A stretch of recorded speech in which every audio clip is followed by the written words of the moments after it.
Hello gym owners, I'm Matthew Becker from Gym Lawyers PLLC. In this video, we want to talk about PIF contracts or paid in full contracts. How do these show up in gyms? If you're a new gym owner, even if you're an established gym owner, your membership contracts or your membership options might offer 3-month, 6-month, and year-long contracts.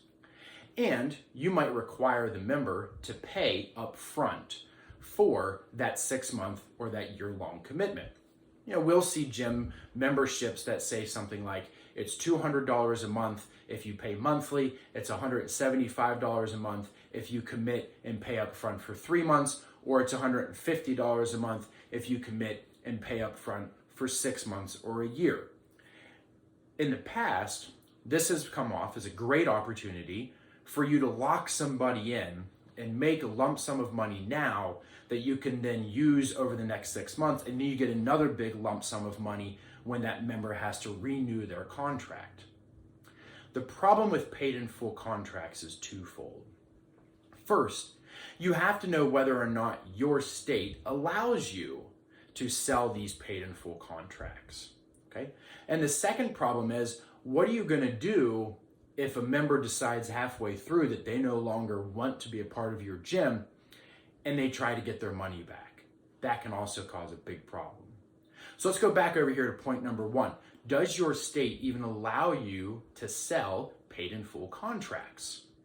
That's going to be a statutory provision that's usually found somewhere in your state's statutes that refer to contracts for pre-sold services. And this is the gym industry, right? You require somebody to pay you on the first of the month before they use your service through the rest of the month. That's a prepaid contract, and it's going to be on a recurring basis. So chances are your state has regulations around this. Some states, like my state, Pennsylvania, says that you technically can't sell a membership that lasts for longer than 3 months unless you meet all kinds of other requirements like posting a big bond with the state itself. Some states say you're not allowed to pre-sell a year-long contract, or you're not allowed to pre-sell a 2-year contract. It's state dependent, but you need to know what that is, because if you're selling year-long contracts and your state doesn't allow you to do that, you're violating the law. In some states, this is a criminal offense. The other problem is, what happens if you sell a 6-month or a year-long contract and somebody pays you like $2,000, and then halfway through they decide, I don't want to do this anymore, I want my money back. Now granted, most states are going to allow you to keep that money up to the point at which they've used the service, right? They've used the service, they paid for the service, that's okay. But that second half, some states are going to prevent you from selling that. Some states are going to demand or tell you that you have to refund it, right? And all these states are going to say that if you don't, that's a serious problem for you. In some states, if you don't give that money back and that member sues you for it, it's called a violation of their consumer protection laws.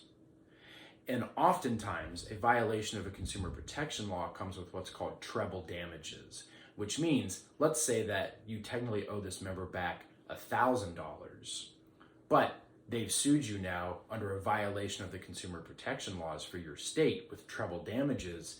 If they win, you're now going to have to owe them $3,000. It's 3 times triple the damages.